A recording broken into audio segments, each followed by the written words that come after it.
ஜீவ சமாதியை கண்டறிந்து அப்புறம் போகணும்.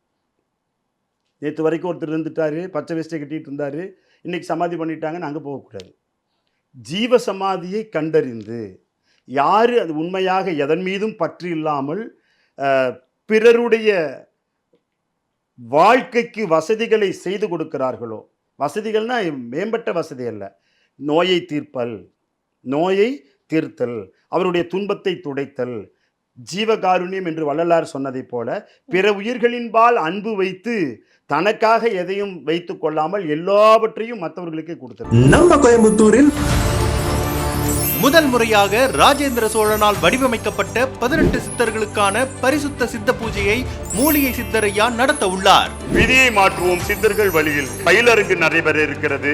காலை 9 மணியிலிருந்து மாலை 5 மணி வரை பயிற்சிகள் நடைபெற இருக்கிறது.